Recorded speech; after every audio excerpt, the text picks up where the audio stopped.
all yours. Please proceed with the presentation. Thank you very much. Okay, great. Thank you. I'm very delighted to share this because it's information that I didn't have for a lot of my career. I've worked with leaders for over 30 years, and a lot of the work I did was helping them to make presentations, to know what to say in difficult conversations, to create visions, and even how to give good feedback. And no matter what they chose to say, sometimes it works, sometimes it didn't. So when you look at the words, what makes communication effective? That in truth, it is always more than the words you choose. Whether it's a difficult conversation or even just a conversations with friends, that there's always the chance of misinterpreting what you're saying based on intentions, emotions, and many things that you need to consider even before you step into a conversation. So what we're going to look at today is three things. First off, as a leader, know that you set the emotional tone of every interaction. The brain always adjusts to what it perceives as the socially dominant person in the room. So as a leader, you hold that position, and it's sensing how you feel and what is it that you want to happen, and the listeners react either to comply or to rebel from what it is they're sensing. So it's really important that you pay attention to your presence. How am I showing up? The listening style that you use, so the person that you're speaking to, that they feel heard and understood, regardless if there's information that they don't like. And then finally, the last thing you want to consider are the words that you choose in order to facilitate the conversation.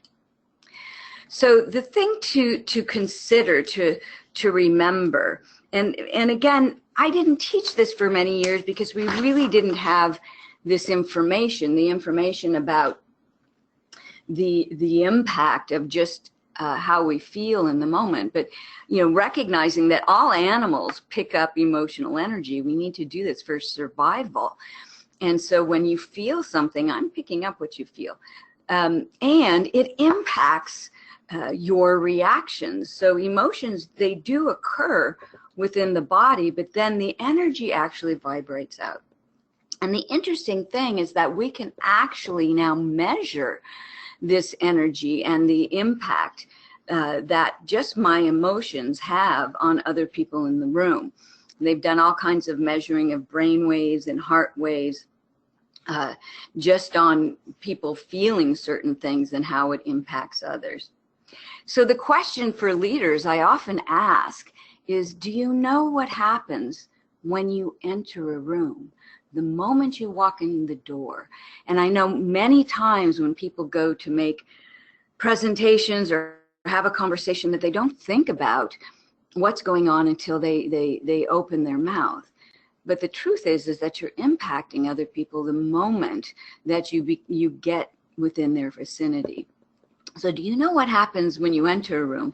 And even more important, the question, so what happens when you leave?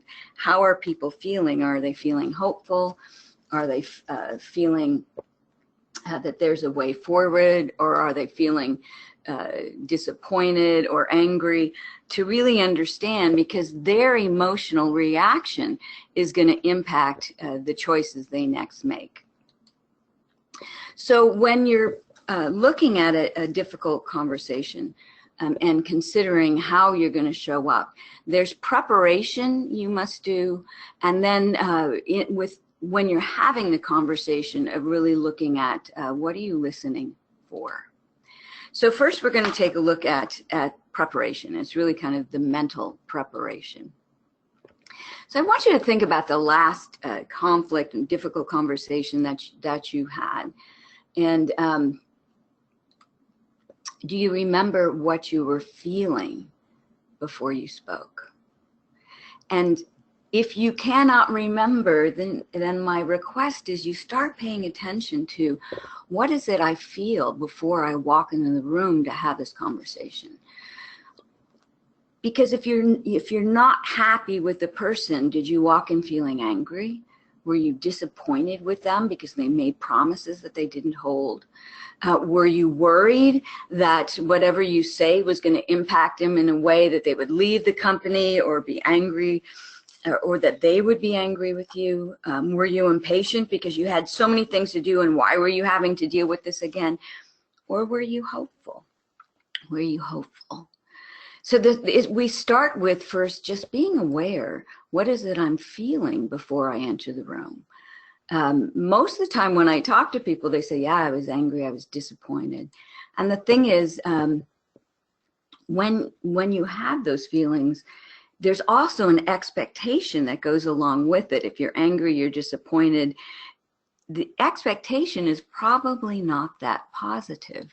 So when you look at your emotions, your judgments, your expectations of how you think this person will react, these actually have more result than the careful words you choose.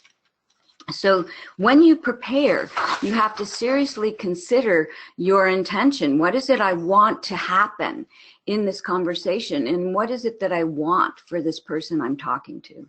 The emotional tone, how it is you feel, and then can you hold this person in the possibility that they can improve? Can you believe in them in the moment? So we're going to quickly look at all three of these things. And these three things are what creates what we call psychological safety. And the thing about creating psychological safety in a conversation is you want to have a two-way conversation. You want to hear what's on the person's mind. You want to help them to think through their situation, to look at possibilities and what else they can do. And these days, more and more, the employees are expecting to have a conversation and not just to be told what to do. But they won't talk to you if they don't feel safe. So these three things, intention, tone, and respect, are what creates this place where they feel safe enough to even say, yes, I made a mistake. Otherwise, they won't. And leaders often say to me, well, I try, but people don't speak up. They don't tell me things. They won't talk to me. And I always say, how are you listening? How are you listening? Because in the way you listen will either encourage the conversation or stop the conversation. So we'll start with intention. So in intention, we look at, is the goal just for you and the organization? And how much does the person buy into that goal? Because the only way you can get someone to change is if they understand that it's for them. So do you care about what they want? I mean, do they want to be a leader? Do they want to be respected by their peers? Do they want more peace of mind? So you need to think about what's in it for them.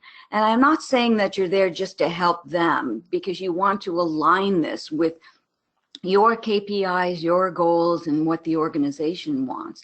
But you need to find that intersection between what it is that they want, as well as what it is that the organization needs. So hopefully it serves you both. So the question is, who are you really helping? And you have to find that thing that's of value for the person to make the change, or they're not commit to the conversation or results. So people often say to me, wow, the person's so resisting, and I can't get him to be willing to try anything. Well, that's because you haven't aligned it to one of their goals. So if you can keep coming back to, but I know you want to be seen as a leader, but I know you want people to recognize your great strengths and what you offer, what you contribute to the team. You have to keep driving it back to their goal. So even if you're giving feedback then, and you have to start the conversation with what's going on if it's a performance conversation. So we're often taught in giving feedback that you describe what occurred or what was assessed objectively. So you say, like yesterday in the meeting, you continually interrupted people to give your ideas. So that might be the behavior. But then the second thing you say is the impact. What was the impact the behavior had on the person, or on the team, or had on the project? And it's the impact that's important, because they can argue with you about the behavior, but they can't really argue about the impact. So again, back to the example, yesterday in the meeting, you kept interrupting to give your ideas. As a result, people just shut down and they quit offering their own ideas. So you say, here's the behavior, here's the impact, but then how you state what you want to happen, you have to align it with their goals. So in that example, you might say, you interrupted people, they shut down. I know you want people to see you as a credible source, to understand that you have experience and a lot of ideas. I know that's what you want. Right now, you're not getting that because they don't feel heard. Would you be willing to work with me or to try other things so people will see you as a credible source? So that's where their outcome comes in. So you, again, state the behavior, state the negative impact, but then ask them if they would be willing to achieve their goals with you, to really look at what behavior might be different. So you have to go in knowing what goals that they have, so you can tie the conversation to their goals.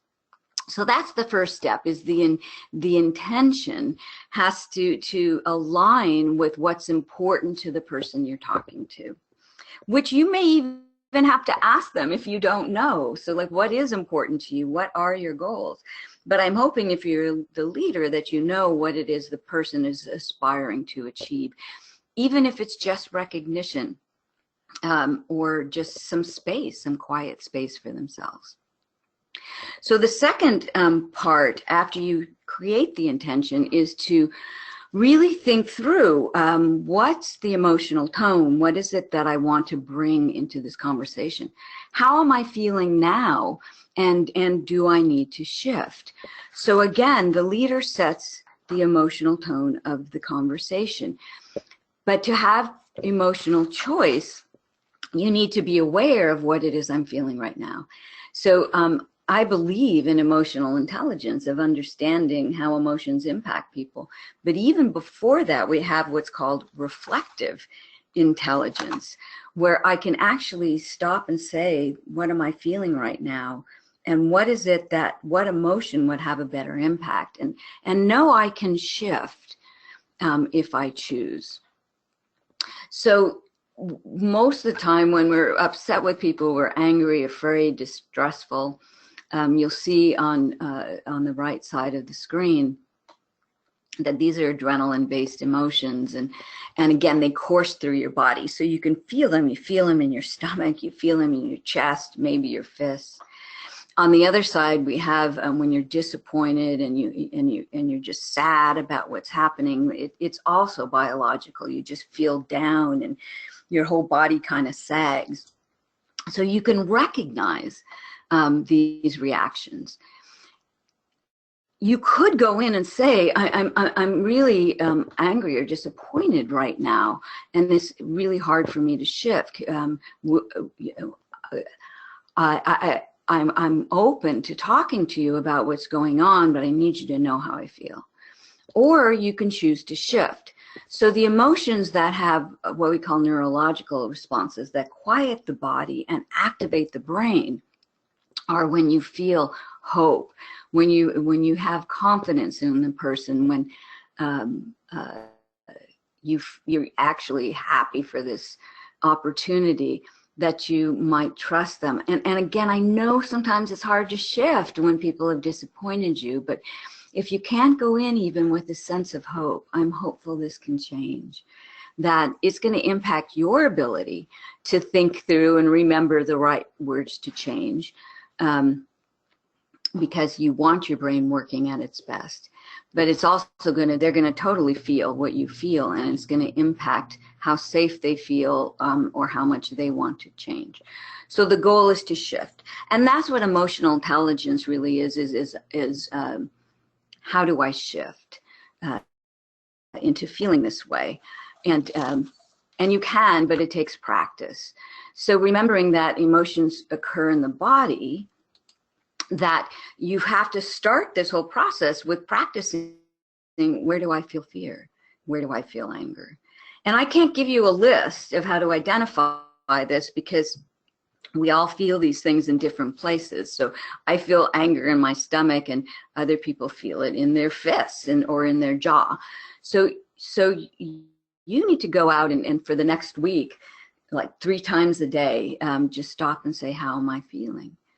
How am I feeling? And I would suggest that you put your alarm on your phone just to stop this, because this actually creates wiring in the brain to make you more self-aware, to have that reflective intelligence, to know how you're feeling in the moment.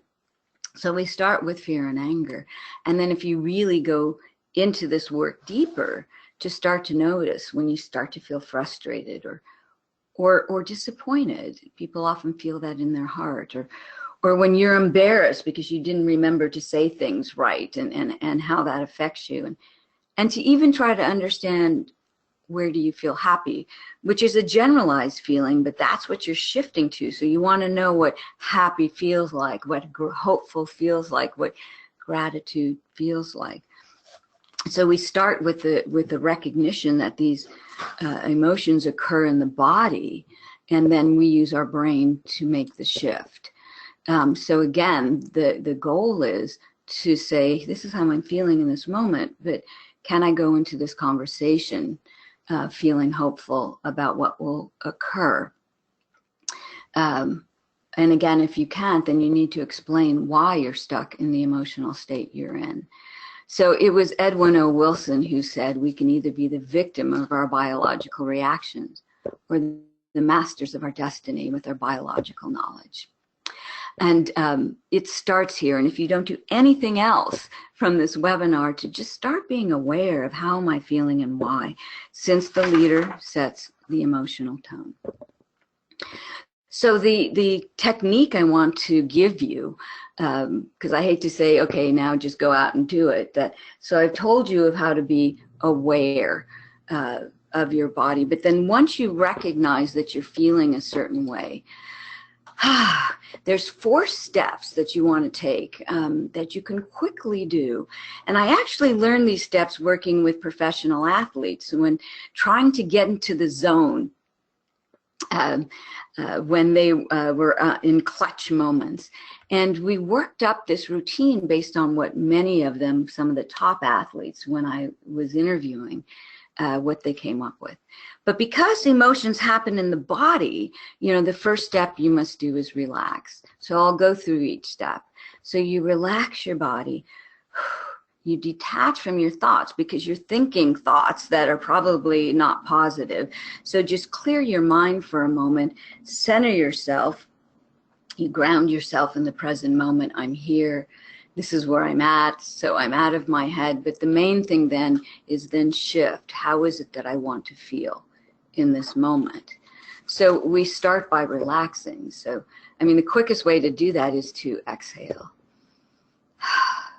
So before you go into any conversation, you want to release the tension. Recognize where you're feeling it, but take that breath. And then do a quick body scan from the top of your head to your toes, and look where you're feeling tension, and just you release it. You can tense and release, or just release the tension. Just open your jaw, drop your shoulders.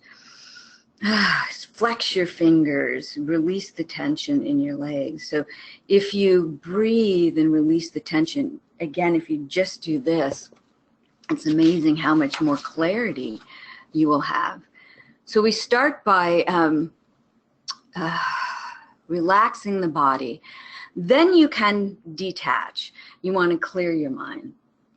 And hopefully you can just, especially if you've practice any type of of meditation or just mindfulness to, if you can, just clear your mind. If you find that you're really angry, you might ask yourself, so why am I so angry? Do I feel they're disrespecting me? Do I feel they're taking away my control? So, I mean, again, this is a little more deeper work, but when you're attached to emotion, it's usually because there's something that's important to you that you feel that they're not giving you. So you might ask that, and then you need to determine before you go into this conversation, can I say that I feel that you keep promising me things and then you don't do it, and I feel that you don't respect what I say.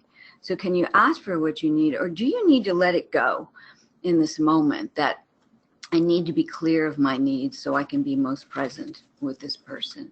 And then I would go back to relaxing the body, breathing it out, and just releasing your tension.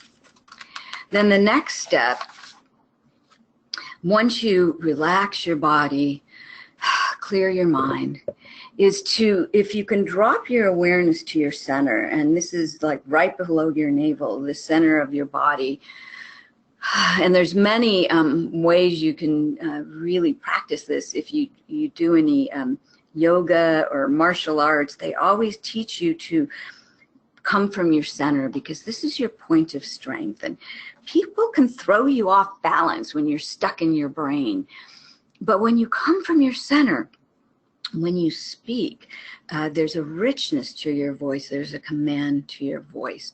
And you can manage yourself in the moment and manage your emotions. And people actually feel, even though you're stronger, they feel more comfortable with you. So difficult for me to teach you how to center on a webinar.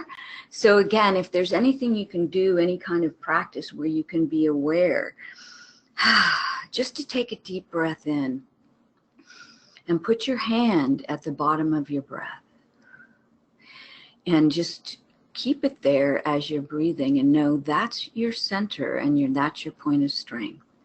So we relax our body, we clear our mind, we drop our awareness to our center. And this is the one that the athletes all said was most critical, because they said if they try to use positive thinking, I'm a winner and this is what I'm going to do, they said their brain always entertained the thought of losing. That they found it was more critical that they clear their mind and then just center their awareness. Then you choose the emotion you want to feel. So what is it that you truly want to feel in this moment? So if you want to feel hopeful, if you want to feel confident, if you want to be calm or patient, choose one word. That's also what the athletes said. So they would say, whatever it is, just choose one. If you have too many, I mean, maybe two, calm and curious, but no more than two. So choose, how do you want to feel? And hopefully, in emotional intelligence, they say when you recognize an emotion, and if you can shift it to one of these emotions in 6 seconds, you can actually change the chemistry in your body. That really then opens the brain and helps you think more efficiently. And if you have trouble doing this, if you have trouble making this shift, I always say that you can use props.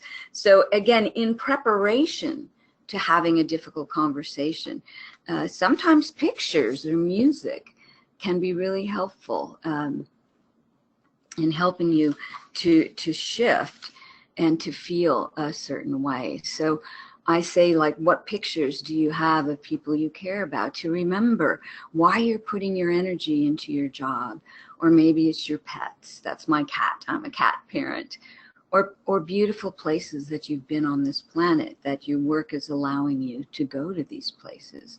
I had a client who was a manager at an airport, and her leader didn't support her, and she had a very difficult team, and people were leaving, and she was having a hard time. And I asked her, why do you work here? And she said, well, it's my field. I love aviation. And I said, no, why do you work here where it's just a difficult environment? And she said, well, I'm near my children and my grandchildren. And I said, well, how many pictures of them do you have in your office? And she said, a few in my desk. I said, take them out, or go this weekend, take pictures, get them off your phone, put them on the walls. Next time I saw her, she said, it's amazing. Every time I feel like I'm going to give up or I'm so angry, I go into my office and I see my pictures and I remember why I'm here. So you can use props to help you to shift into feeling before you go into that conversation. And even funny, laughter is a way of truly shifting the chemistry. There's no better way of shifting into feeling, having dopamine and serotonin course through your body. And so funny pictures and toys can help as well.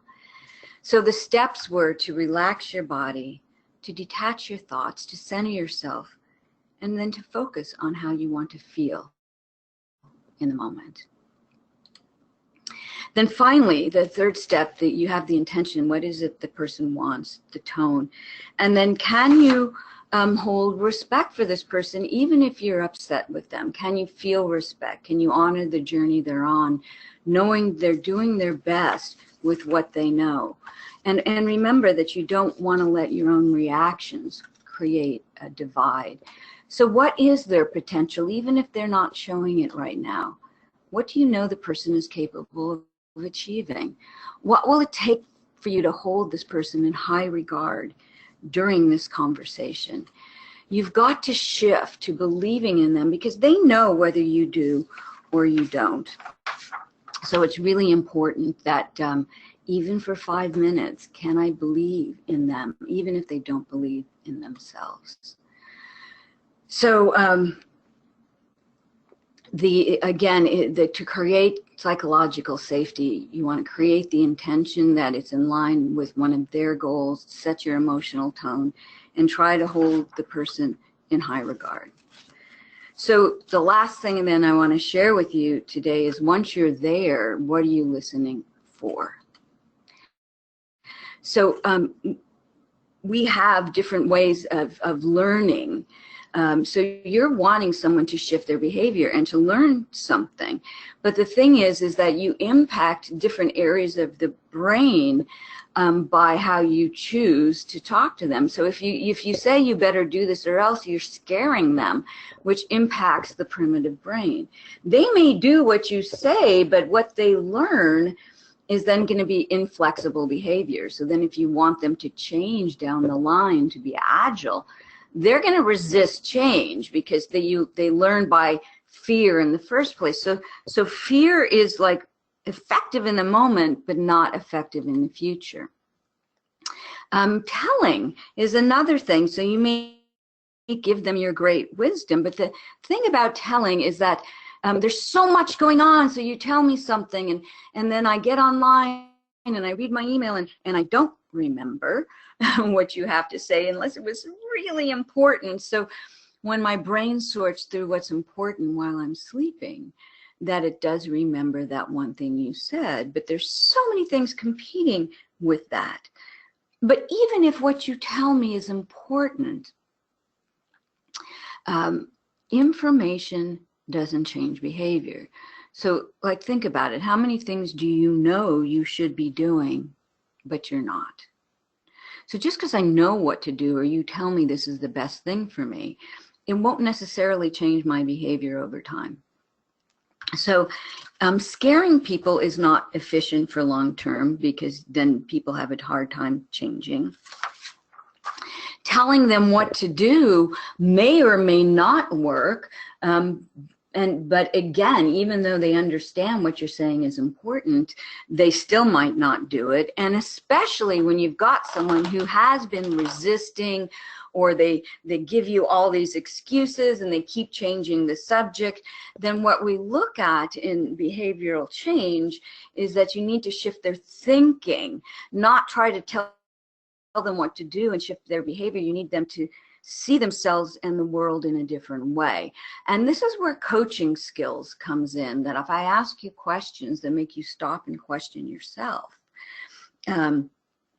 and you might see, oh, what I'm doing is not helping me to get my goals met, then it's more likely you will change your behavior, because you changed your perception of yourself and the world. It's not as hard as you think if you go in and you're just curious. So how do you see things? Why is it you made that choice? What is it you really want? To ask these questions to get people to think for themselves. And truly, when you're working to help people to develop their thinking, not just their skills, then you're truly being a leader and helping them to grow and succeed more in this life. So when we use the questioning, a reflective inquiry process, where when we say, I can tell you resistance to this idea, what is it that's going through your mind? What is it that you're afraid might happen? Why is this difficult for you to implement? That you're impacting the middle brain, the how I see the world and how I see myself and what are my beliefs. I often ask my clients, so what makes you believe this is true? How do you know that's going on? What is it that you've seen, or what are you assuming? Oftentimes just bringing forth beliefs and assumptions and people to realize, wow, I am seeing it that way. Maybe and then asking them, is there another way that you might see this, or could other things be going on? That it starts them to question their own beliefs. And you know, we say we want people to see beyond the box, but they can't see beyond the box until they actually see the box. So when they see their beliefs, when they see how they're defining themselves and maybe limiting themselves, when you get them to articulate what they think is right or wrong, or how they see the world, just by getting them to speak about this, often gets them to evaluate themselves and to question what they hold to be true, and maybe it's not serving them anymore. So the steps are really, when you get, so again, if you've opened the conversation and say, here's what occurred, here's the impact, I really want to work with you to help you to achieve this goal. What you're doing isn't achieving this goal. Would you be open to that? You open the conversation and then you start asking them, so how do you see the situation? What's getting in your way? What do you feel people are doing? When you try to see their worldview, then you summarize what you hear. You share what you notice in their emotional expression. I can see you're really angry, or you're hurt by this. Tell me about that. And then just ask them questions for clarification. This is your best chance to shift negativity instead of trying to tell them to stop feeling a certain way. So and this comes from Julian Treasure. He did a TED talk on how to be heard.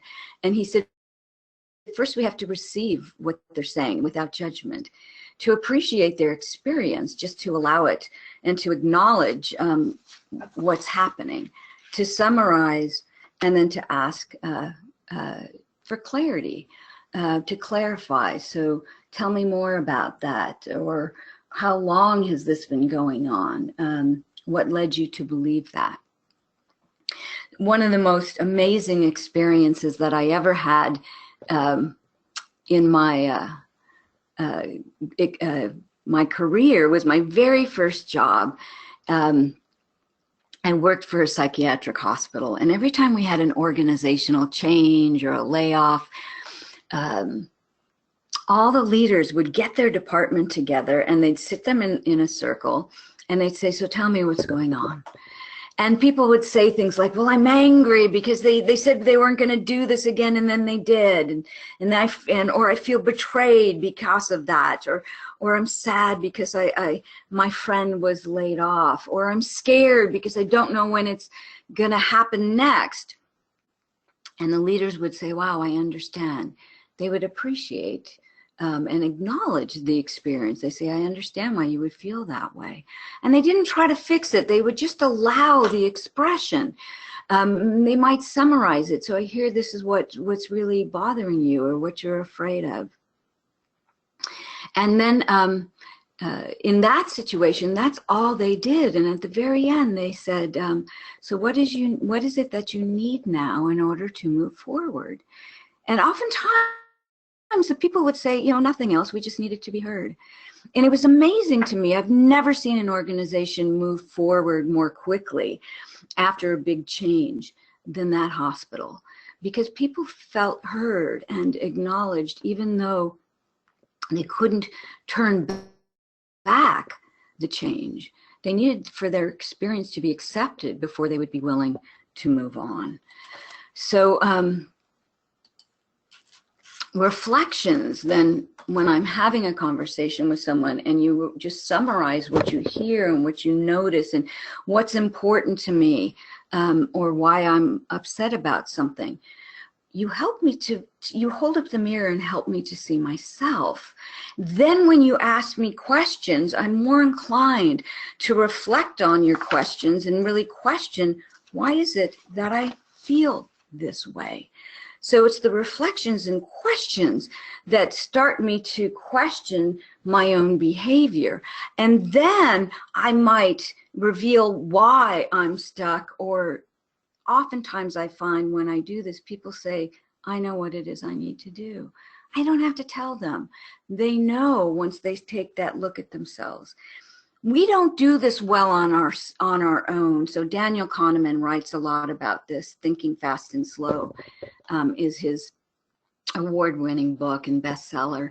And he says humans don't stop and reflect on themselves. We just don't allow ourselves to do this. But when an outside source does it, just says, wow, I can see that you're feeling this way and what's important to you, and then ask a question about that, it stops us. It disrupts our thinking pattern and opens us to the possibility of looking at ourselves. That oftentimes, even when people are afraid, I say, so what's the worst that could happen, and how likely will that happen? And it may seem obvious, but when people are stuck in fear, they don't put a face on fear. They just get stuck and paralyzed. But just asking the question, well, what are the consequences? What's the worst that could happen here really? And getting them to look at it, helping them to look at that. And well, even if that happened, what would you do next? Look forward in the future. What will you regret the most not doing? Of asking those questions that they can't ask themselves. So questions like, then after that, would you be willing to try something new? And what do you need for support? But you first have to get them to look at themselves. And once they say, wow, yeah, I can see where I'm getting in my own way, then you ask the question, would you be willing to try? What can I do to support you in the change? This is how conversations then shift. What would it take to let go of what you thought would happen, or the expectations you had, and move on? And how can I help you? These are the questions that get people to say for themselves what they will do. And then when I discover what's stopping me, and then I say what I'm going to do, I commit to it. When you tell me what to do, there may not be a commitment. And the research to this, I mean, if you're interested, is in my book, The Discomfort Zone, where I was really looking at what does it take for behavioral change. And I've been a researcher of this for years, ever since my master's degree in the 80s on adult learning. And I realized it's more about the question than the telling. So we have to be curious and to care. To engage, you have to create a safe and open space for them to talk. And the technique that I teach and I often use is beginner's mind. Can you go into this conversation feeling as if it's going to be brand new, it's going to be different today? Because if you already know what's going to happen and you know what has to happen, then there's no other possibilities. There's nothing else that will happen but what you expect. But if you go in saying, today is the day it's going to be different, and I'm going to look at this person brand new, then maybe you'll be able to have that conversation that will change their minds. So you have to give up knowing what it is you want this person to do, and to be curious, because maybe they'll even come up with an idea that's better than yours. and then you have to believe in their potential. If you don't do this, it's going to be difficult. And then I often ask, then why is this person here if you don't believe they can grow? So the leader sets the emotional tone of every interaction with the presence that you bring into the room with you. And the emotional tone, what is it that you're feeling? Your listening style, can you be curious and open to what it is that they're saying and they're expressing, and be really interested in their point of view and how they see it, because that's when you're going to discover what's really getting in their way of moving forward. And that's what's going to give you the word. So yes, you might practice how to open this conversation with a feedback model, the behavior, the impact, and the goal. But then you open it to hear their perspective.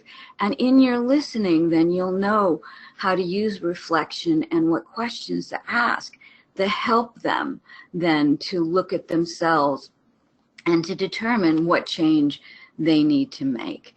So I know this is really quick. If you have questions, you can email me at marsha@outsmartyourbrain.com. I'm on email just as much as anyone else. I'm happy to answer your questions.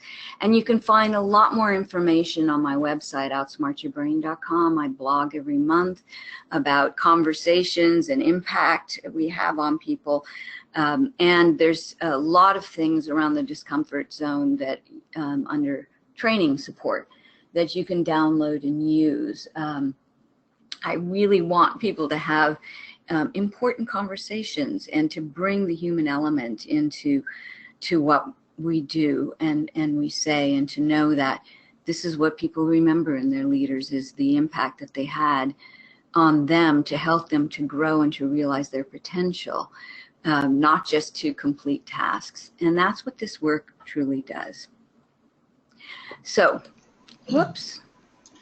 Well, thank you very much, Dr. Marcia, for a very, very intriguing presentation. Folks, we are now open for question and answers. So if you have any questions, you could always insert it in the question box, or you could equally raise your hand. There's a hand icon available on the webinar console, so please click on it if you want to have an audio conversation.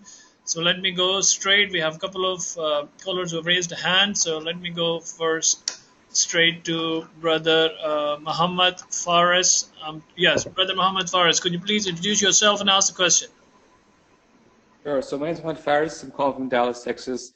Thank you so much for the presentation, Marcia. I had a couple of questions. The first one was, what if you are on the you're the person who, so you're the boss, you're the leader, but you alone made the mistake. So now enter the conversation, but now you're the person who has to have this difficult conversation, but explain that you're the person on the the person who needs to work on and improve themselves.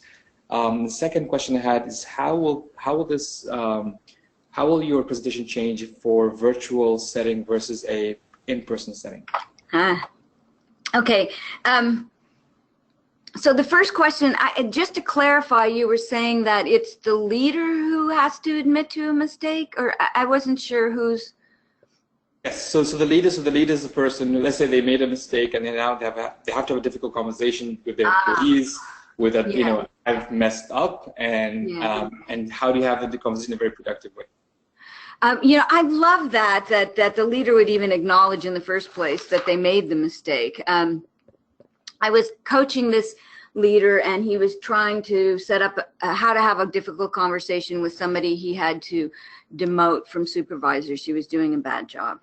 And during the conversation, he was saying, oh, she's going to react poorly. And then all of a sudden he shifted his head down and said, but I thought she was going to be the one. And I said, I need to say something there. You got really sad for a moment. And when you said that, and he said, oh, well, you see, I think it's my fault.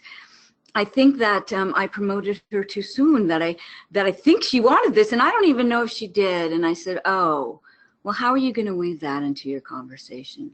And what was amazing was when he sat down with her and said, I still believe in you and your capability. And here's what happened. I think that I promoted you too soon, and I don't even know if you want this. And I'm sorry if that happened. And the amazing thing was, by telling the truth, it opened up the conversation, instead of the person thinking, oh, you jerk, you're bad, you made a mistake.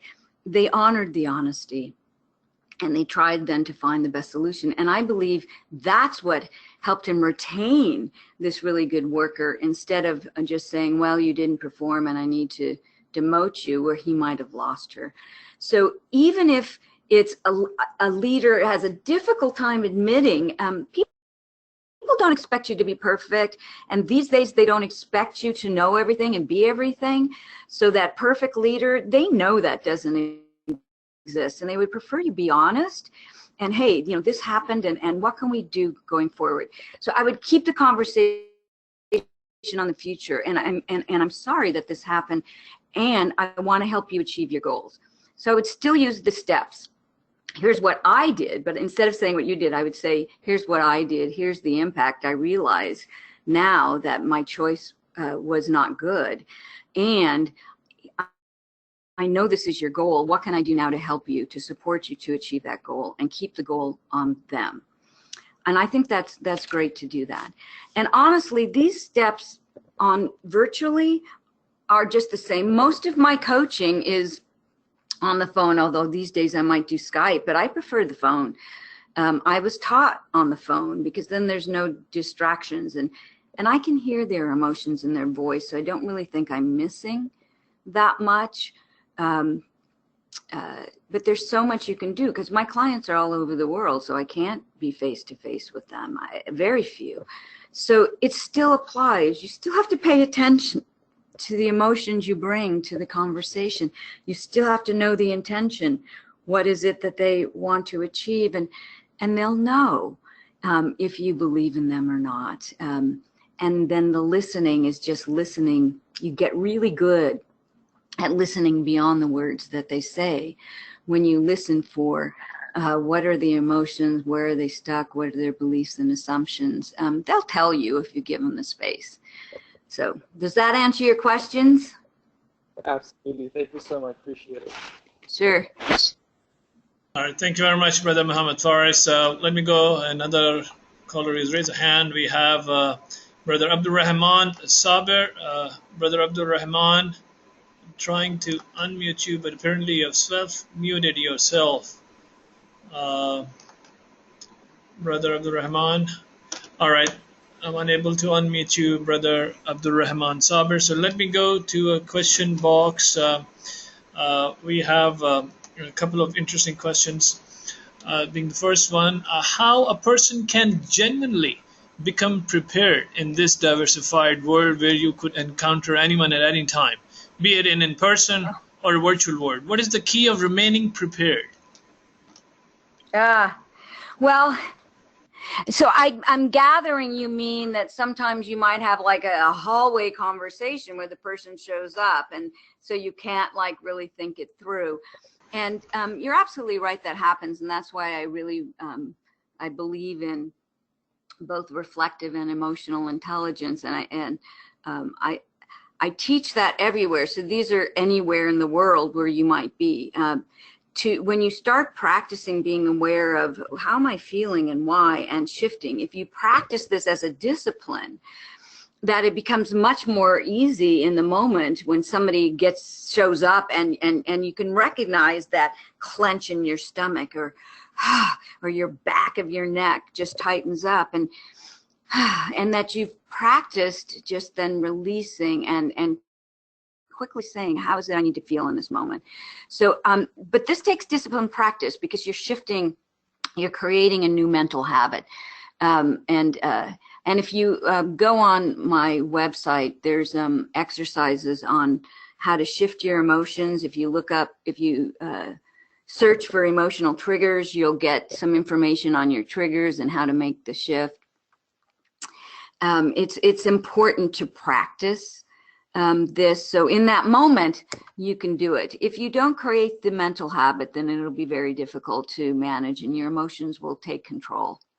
and then you'll say things and do things that you regret. And so I think it's worth the practice, both for work and for home, that we really learn how to identify how we're feeling and to be able to shift the emotion.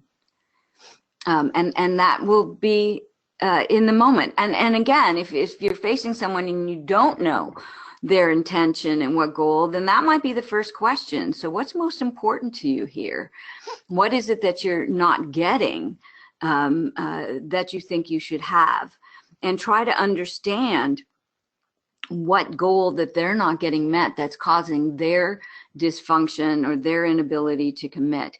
That you need to understand that, so you can say, okay, I can help you get that goal, but what you're doing isn't working. Would you be willing to look at another way of achieving your goal by doing different things, since you're not getting your need met now? So yes, you can do these in the moment, but it's going to require the emotional shift, and then be curious about what it is they need and what it is they want that they're not getting. Thank you very much. We have another one from Hekelalabet. The question is, if you're working in a multicultural team, you need different strategies for conversations in conflict situations. The conception of conflict is not the same in cultures. The concept of conflict is not the same in cultures. What are these strategies and tools? Well, what I have found because I teach coaching skills in Russia, in China, I've taught in Singapore, and I've actually, I mean, in a lot of places in India. I've been all over and teaching these skills. And so what I recognize is that we're dealing with the human element and not so much cultures. But there is the ability to be direct and to speak to authority changes. And there's been a lot of research on which countries where people will open up and speak to their leader and tell them what's on their mind. And of course, it's actually Northern Europe where they're more apt to speak truth to power. But often in many countries they're not. And that's where I say it's even more important that you really work on the psychological safety. Because people always say to me, well, people open up to you. And I say, well, but that's because of the space that I create, that they feel safe enough to open up. And you may not get this in the first conversation or the second one. But again, if the person believes that you believe in them, that I'm here for you to help you achieve your goals, and I believe you can do this, that you keep giving that message. And it's not going to happen unless you have this conversation with me. I need to see how you see things to help you see what's getting in the way, and to maintain your emotions and not get impatient. That it can take some time, but with the safe space, they will open up. And what you're saying with different perceptions of conflict, well, it's the same thing. Then I need to hear what you think is wrong. I need to hear what's really bothering you, or what you think should be happening here that's not. And now giving information is different than giving advice. So if a person sees things in a way that's truly working against them, like they think everybody is against them and not helping them, that maybe you need to help them to see that maybe there's something else going on. So I was coaching a woman who was Dutch, who was on but living in Panama, and she was on a team with Latin American leaders, and she wanted everyone to look at efficiency and continuous improvement, and nobody wanted to talk to her. And I said, well, and she wanted to be seen as a leader. I said, well, how do you think they define leadership? And she says, well, it's always, somebody who asks about their family and takes a little time with them. And I said, well, but that's what's important to them. And it may not be important to you, but that's what's important to them. And if you want to be seen by a leader by them, what is it you need to do? What do you need to shift so they will trust you? And what she realized was she needed to rebuild trust. She needed to have one-on-ones and ask them that question. So it wasn't about her perspective and that she was right. There was no right and wrong because leadership changes by culture. But she had to know what they believed. So I think in looking at especially a multicultural team, these are really interesting conversations. What do you think is the right thing here? How should people behave? Well, how is that differing? And what is it we need to do to align the way we see things? So I just put it on the table. Have process conversations as often as possible. So I know that was kind of like all over the place. I hope it was helpful. All right. All right, we have one last question. Thank you very much. The question is from Brother Muhammad Alian Bai. The question is, as you know, working with higher management, especially in a hierarchy culture, requires some special preparation in order to get ready to discuss any topic with comfort. Would you please recommend some tips to ease the preparation based on your esteemed experience? Thank you. Well, again, with the preparation, not so much content, because I wouldn't know about the content, but I'd always keep in mind what is most important to the people. I remember in my last company, the CEO would always be putting together these things, and it was all based on what was interesting to him and not necessarily what was interesting to the factory workers. And really keeping in mind what is important to these people, what are the questions they're going to be having, what is underneath their fears that I need to address. So, and if you don't know, you've got to question it. You've got to ask the people, the leaders that might know, so you can address that. So the preparation is really thinking through what are their goals, what's most important to them, what is it they're most afraid of, so I can direct what I'm saying. And again, you still need to think about what you're feeling. I had a CEO who was young. It was a chemical company, and their stock had gone down, and he was like running around the company, like slamming doors and really crazy because of his meetings. And I said, so how do you think people feel when they see you doing this? And he says, well, I have so much on my mind. I said, I know, but how do you think they're feeling? What's the overriding feeling here? He says, well, everyone's afraid. And I said, well, do you think your behavior is having an impact on their fear? So it wasn't just the marketplace, it was their own leader that was creating that. So really choosing the emotions before you go into that conversation, and then understanding what it is that is most on their mind that you need to address, I think is the greatest preparation. So thank you very much, and that really brings us towards the end of the webinar. I know I have a couple of other questions, so people can always revert and write directly to Dr. Marcia. Unfortunately, we have to conclude it now. So Dr. Marcia, any concluding remarks that you would like to give before we dismiss out?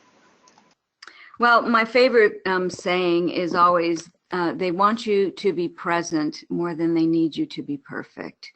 That these days what employees most want is to be heard, to be acknowledged, and to know that their contribution is significant. And they get that by the feelings you bring with you in the room, and to really listen to them. That's so much more important than you being perfect and having the perfect words and knowing all the answers. They don't need that. They need you to be present to them. They want you to be present more than they need you to be perfect. So that's it. Well, thank you very much, and I really want to thank you on behalf of the Madinah Institute for Leadership and Entrepreneurship for taking the time to deliver this very, very interesting presentation through our virtual platform. So once again, thank you very much, Dr. Marcia Reynolds. Thank you. Thank you. And thank you all of those who participated in this webinar. We are recording it. Please stay tuned to webinar.mile.org to learn about our upcoming programs, webinars, or to equally access the recorded version. With that note, I would like to end and conclude. So you all have a good day, good afternoon, good evening, wherever you are calling from. Wassalamu alaikum wa rahmatullahi wa barakatuh. Thank you very much.